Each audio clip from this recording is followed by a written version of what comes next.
All right, so I want you to really pay attention, stay with me on this topic, because I'm about to share with you what I think is probably the most important tool that you need while navigating chronic illness recovery. Because without tools to navigate setbacks, we get stuck and then recovery halts. It halts. What the actual fire truck? How have I not covered this topic until now? One of the biggest reasons that we really struggle when setbacks happen is actually because we don't think they're gonna happen. We don't expect to have any setbacks, despite knowing probably somewhere in our mind theoretically that setbacks do happen and that progress towards anything in life isn't linear. And in reality, it's more like this jagged stock market line with dips and lows and highs and just all over the place before you finally get where you're trying to go. But in reality, most of us kind of think that bad things aren't gonna happen. So when things set us back, when unexpected things happen and throw us off our course, there's this feeling of like, oh my goodness, why is this happening to me? Where did this come from? And there's this level of trauma and shock along with it. But let's face it, life is full of setbacks and failures and obstacles and challenges. But setbacks actually aren't in the way of your life. Setbacks are a critical part of your life. They're redirecting you to where you should truly be. They're not throwing you off your path. Instead, they're reminding you of which way the path lies. So I had COVID last week for the first time, and I was really quite sick, laid out on the couch, could barely sit up. I missed a whole week of work, and as a contractor, my work I do outside of all of this, I don't get paid when I'm not working, so I missed a whole week's salary, which hurt. And I also had videos planned to record for this channel for you guys that I couldn't do, and I got behind on that. Never mind just laying around suffering all the time. I probably don't have to tell you, it's not fun.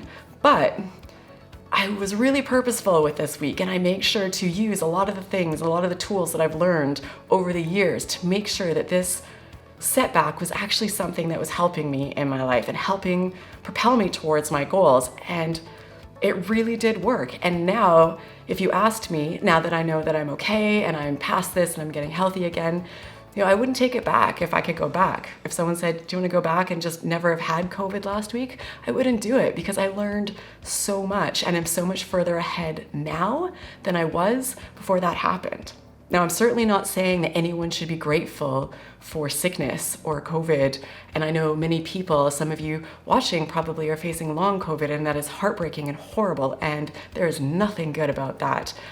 I'm just talking about me and my experience. And now that I am moving past it, all the things that I've managed to take from it and learn from it and help me to move forward and be in a better place than I was before it happened. All right, some tools and strategies for navigating setbacks so that they aren't so devastating and so that they can actually become tools that you use to reach your goals faster. And just before I dive into that, I'd like to thank Aura for sponsoring this video. And just like we have health setbacks sometimes in life, we also sometimes have financial setbacks. And this is something that Aura can help protect you from. Did you know that in 2020, 49 million Americans were victims of identity theft, and it ended up costing them a combined $56 billion? So this isn't just happening to people who fall for phishing scams or use bad passwords. 37 billion records got hacked in 2020 alone from major social media sites, national grocery store chains, cryptocurrency exchanges, pharmacies, and phone and internet providers. So Aura's app uses AI and machine learning to protect your identity online. You tell Aura what email addresses, account numbers, and phone numbers you want monitored, and their algorithms scour the dark web, data brokers, and public records, and will alert you to any criminal activity fast. And you can try Aura for free for 2 weeks and see if your personal identifiable information has leaked to the dark web. Just check the alerts in your Aura app to see if, when, and where your credentials were found. You can start your free trial at aura.com/Raelan. So I've been using Aura for a little while now, and thankfully none of my information has shown up on the dark web. But if you do give the free trial a go, let me know in the comments if and how many times your information has shown up on the dark web. I'm very curious about this. All right, are you ready? Here is your 12-step program of sorts for navigating setbacks like a champ. Step 1, allow yourself to feel. Are you hurt, angry, frustrated, embarrassed? That's okay. Often when setbacks happen, we are told, or we tell ourselves, it could be worse. Everything happens for a reason. Or we immediately try and find the silver lining. And even though it might be there, skipping this important step of allowing yourself to feel and pretending that you don't have these negative feelings is what is often referred to as toxic positivity. Step 2, be grateful. Now this is a tough one, I get that. Why are you grateful for what happened? How can you find some level of appreciation for this recent setback? When I was completing my master's degree of social work, one of my instructors taught me something that has really stuck with me. And the example he gave, which really made this stick for me and made me believe in it, was that in addition to being a university instructor, he also had a private practice where he worked with families of children who were sexually abused. And he used this gratitude practice with those families. And he would very much validate that what happened was horrible. That being said, this is where we are now. We can't change what's happened. We can only control what we do now and what we do moving forward. And he would challenge them to find something great about this horrific experience that their child and their family had been through. Perhaps it brought them closer together. They spent more time together, or they appreciated one another more. So now I use this in my own life. And it's not always easy, but when life throws crap at me and I'm really frustrated and pissed off and feeling sorry for myself, I'll ask myself, usually through gritted teeth, like, what's great about this situation? And I can't always come up with it right away. It might take a bit of time to get myself into the headspace, but in time I'll always get there and I'll always find things. All right, step 3, pause and reflect. Even if you can't see it yet, this setback is trying to teach you something, and you can use it to identify what you want or don't want in this next stage of your life. This is your chance to evaluate your priorities, identify what's important to you, and define what you want from now on. And this step is vital because lessons in life have a way of being repeated until they're learned. Frustrating, but true. All right, now, step 4, use it as a step forward. Once you've had a chance to process and reflect on your setback, it's time to use it as a stepping stone for your future success. So when you face a setback, you can choose. Will this setback take me down? Or can this setback bring me closer to where I want to be? If you view your setback as a failure and get stuck in what went wrong, it will be. But if you view it as a step up, you can move forward. All right, step 5, focus on what you can control. Setbacks have a way of making you feel like you've lost control. So finding ways to get back that control is really important and really empowering. Focus on something you can do or fix, no matter how small. Break down tasks into manageable little pieces and complete them one by one.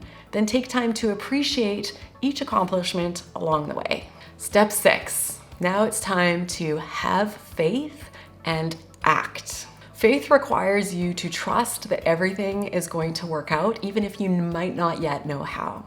When I was working on my ME CFS recovery, I always believed that I would fully recover, despite never having ever heard in my life about another single person who had ever recovered. I refused to accept any other future for myself. There was no way this beast was going to take over my entire life. I was going to get past it. I didn't yet know how or what that was going to look like, but failure was not an option.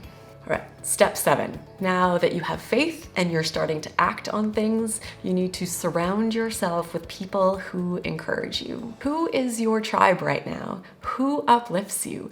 who doesn't uplift you? Who needs to go? This is a time to maybe put up some new boundaries and take some distance from people in your life who aren't uplifting you as you work towards your goals.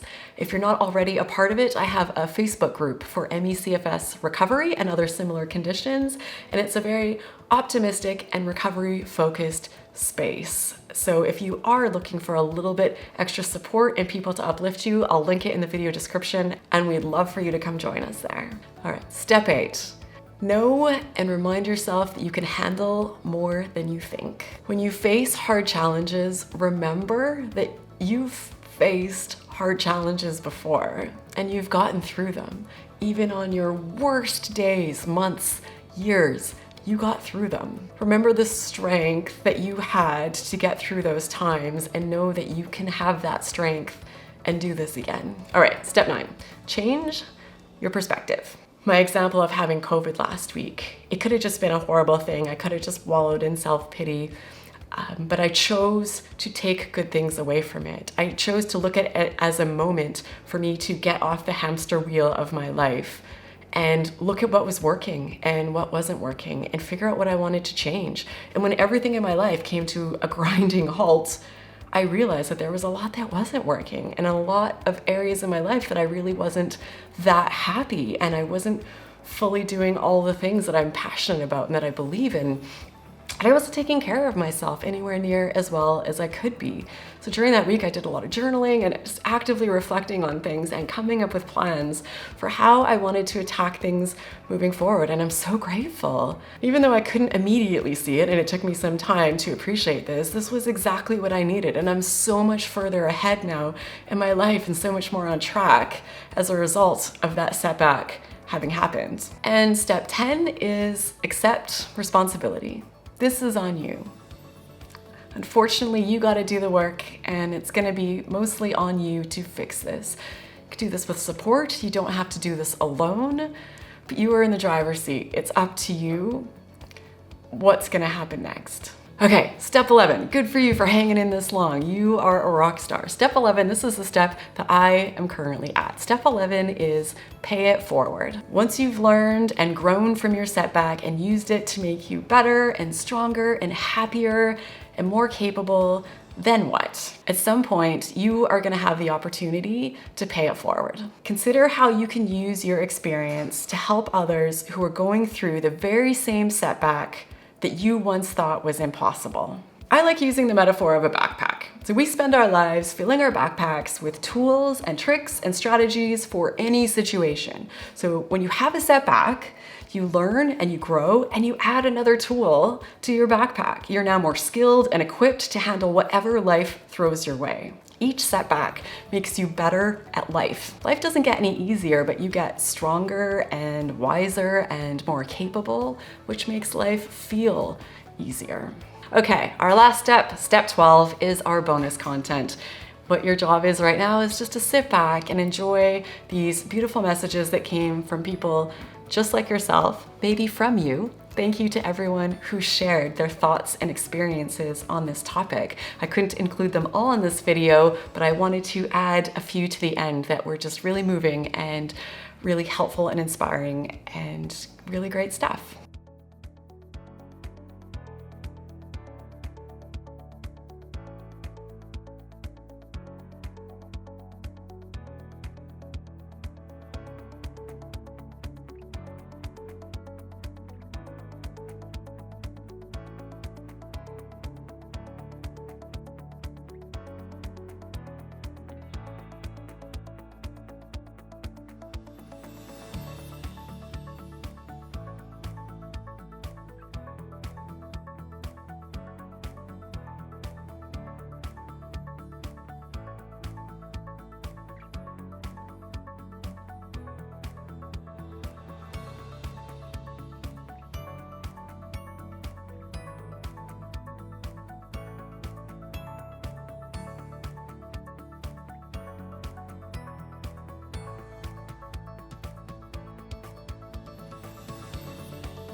Thank you again to everyone who shared, and whatever you are facing right now, know that you have totally got this. Thank you for watching, and I'll see you in the next video.